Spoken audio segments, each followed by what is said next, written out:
Tonight's Asalha Puja. Asalha is the name of the month. Puja means homage.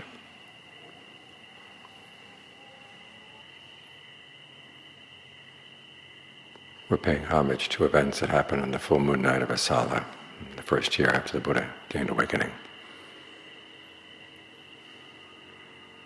As you may remember from Visakha Puja, 8 weeks ago,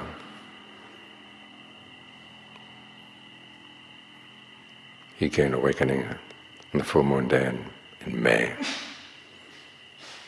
And then for 7 weeks, he stayed in the vicinity of the Bodhi tree, experiencing the bliss of release. At the end of the 7 weeks, he thought about teaching. At first he was disinclined to teach because what he discovered was so subtle.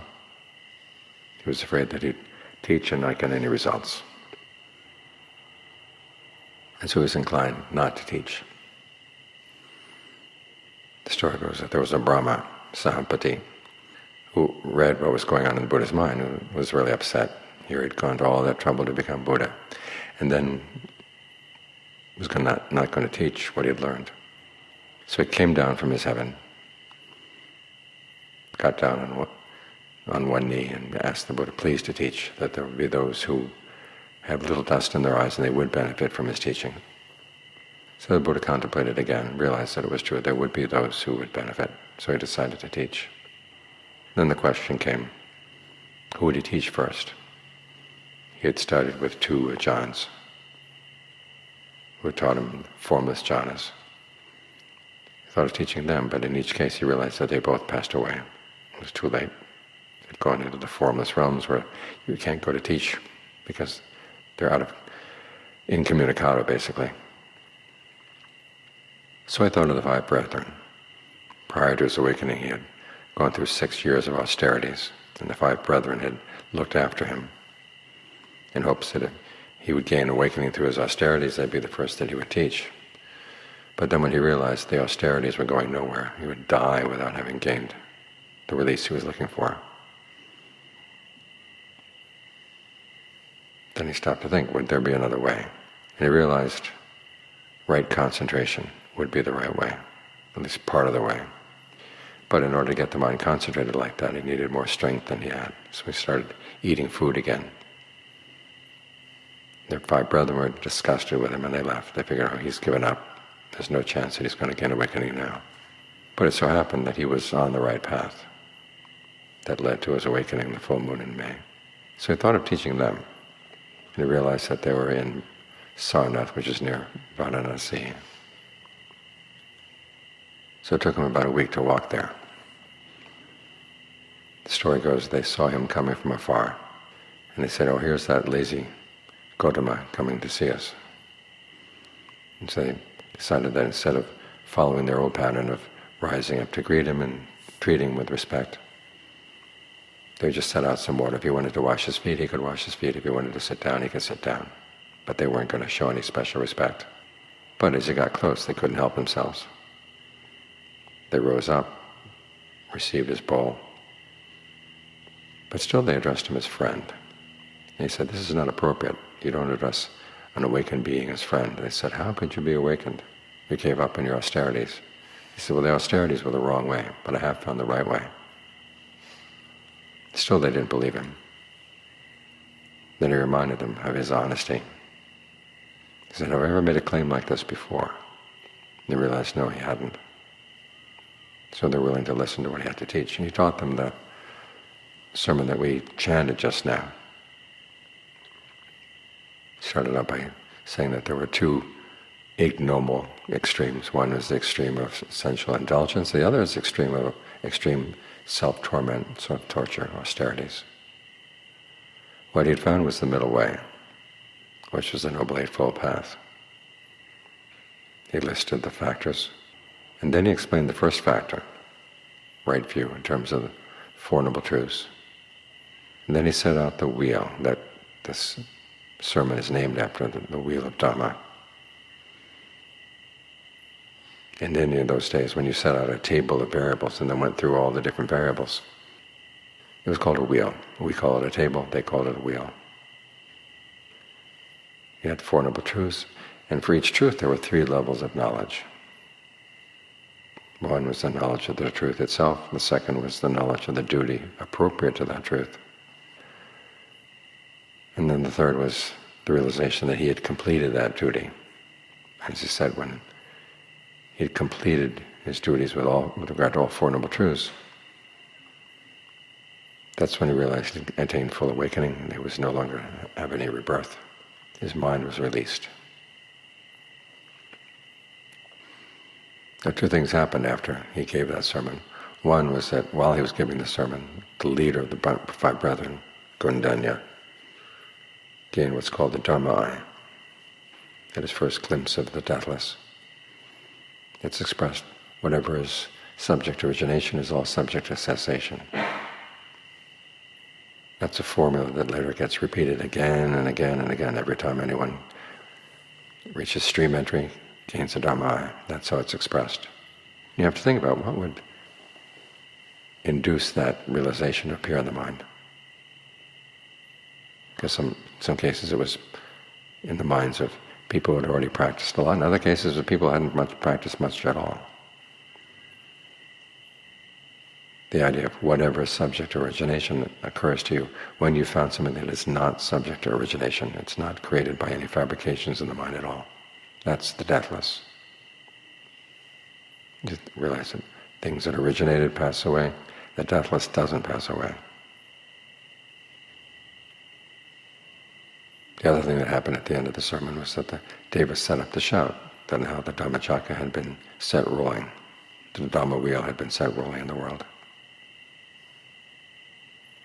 And no one could stop it.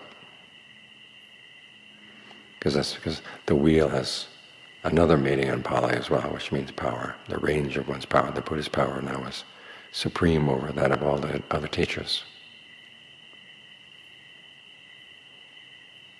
So this is the event that we're commemorating tonight. It's the event that basically proved that the Buddha was a complete Buddha. He could teach the Dhamma so that others could gain awakening too. And it was the night when the Triple Gem became complete. We now had the Buddha, the Dhamma, and now the Noble Sangha. And after the talk, Gundanya asked for ordination in the Buddha's dispensation. So became the first member of the conventional Sangha as well. So we commemorate this night because we realize, okay, now our refuge is complete. Think of a world in which these teachings are not available. No one knows for sure what is the true end to suffering. As the Buddha said, it's a world that's bewildered. It's searching for an end of suffering, but it's bewildered, can't find it. Now the way has been set out.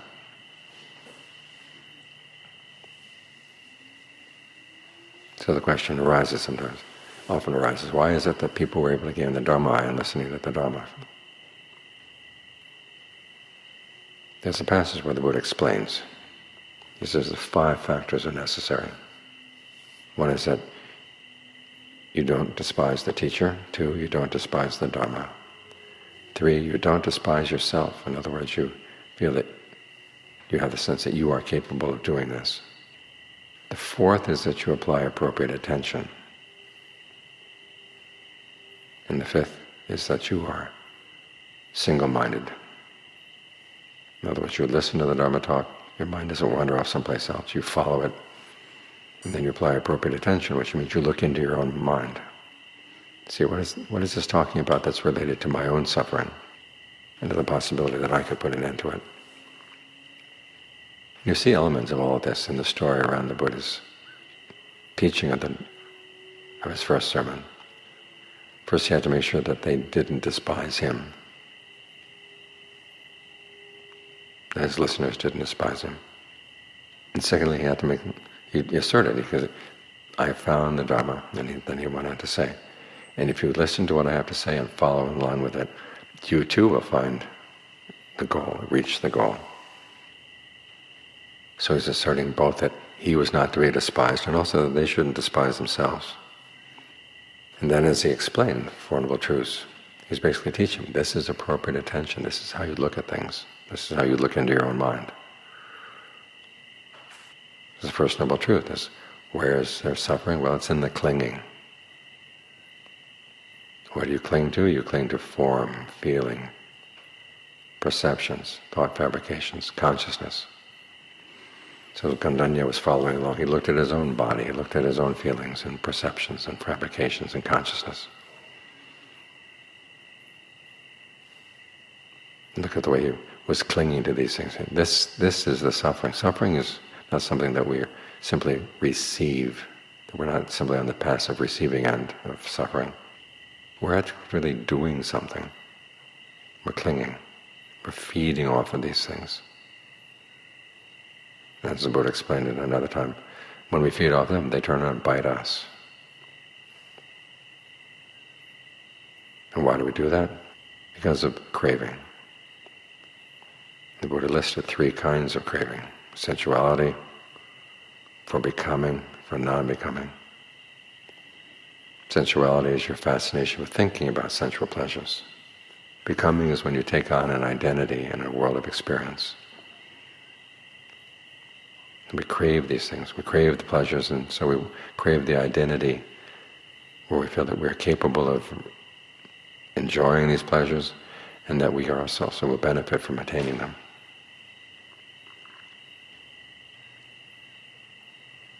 But you realize that wherever there's the pleasure, it's going to be located in the world, and it's all going to fall apart at some point. There's stress and suffering there as well. And even craving for non-becoming. Once you start thinking in terms of your identity in the world, and you want to destroy that identity and destroy that world, you're still stuck in the terms of becoming. So that craving too leads to suffering. The way out is to see what it is that leads to that craving. See what events are on the mind before you take on an identity and before you identify a world. And see them simply as events. Arising, passing away. One event causing another event, causing another event. When you see them on their own, just the raw material from which we create this sense of who we are or where we are, you realize there's not much there. You're trying to build a house out of very ephemeral things. Now, to abandon this craving, you can't just tell yourself to let go. You have to develop a path. Which is why the Buddha put the path first in his explanation. You have right view.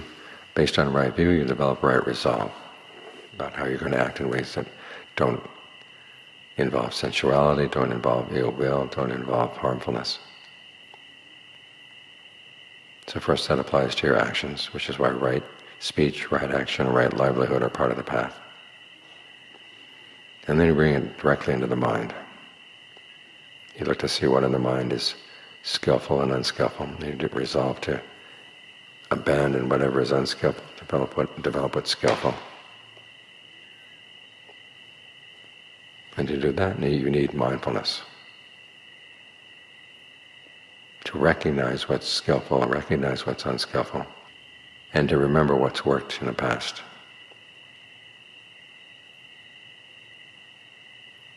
To develop only skillful qualities in the mind.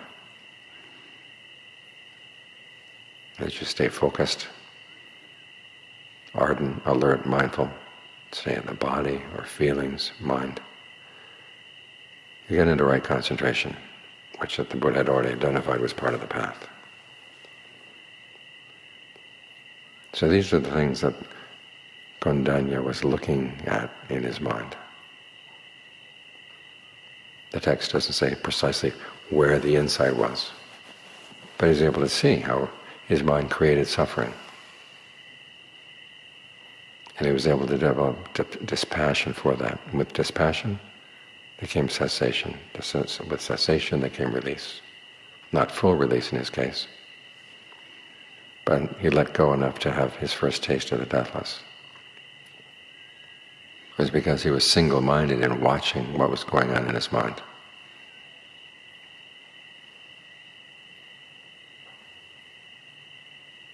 And in following what the Buddha had to say, while he was saying it, watching his mind as He was looking at the realities in his mind.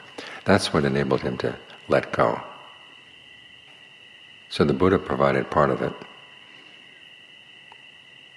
already inducing him to be willing to listen and to be willing to believe that perhaps he too could benefit from listening. And the Buddha gave him the framework for appropriate attention.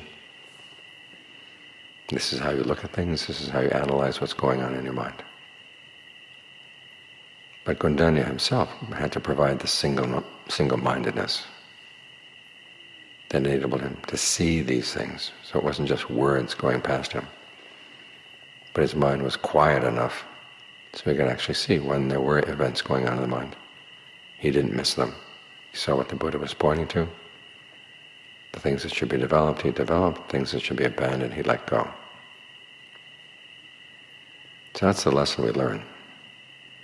This is how you practice. This is how you listen to the Dharma in a way that gets results. And this is the way we show our true respect for the Buddha. On the night of his passing away, he mentioned there were two ways of showing respect. There's respect with material things. He calls it amisa puja,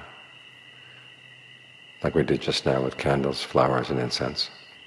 And then there's patipati puja, where you show respect for the practice. So take some lessons. Try to get your mind single.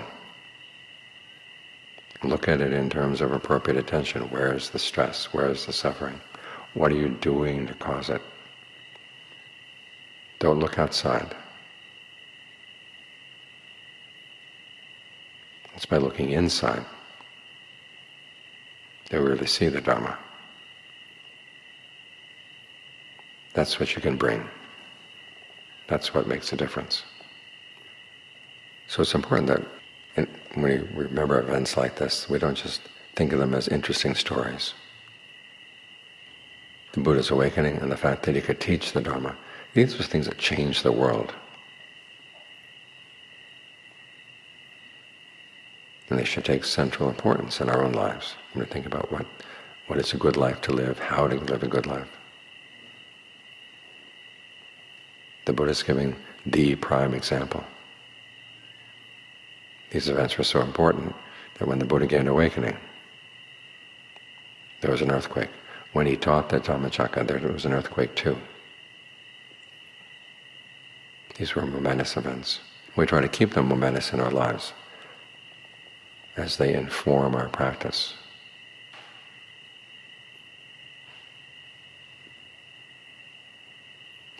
So we too can benefit. We give what we can in terms of trying to understand our minds, trying to be single-minded in approaching this.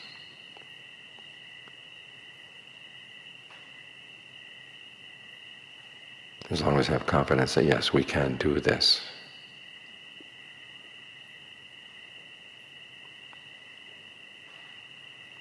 Then we become part of the story too. The people who benefited from this Buddha's dispensation. The choice is ours.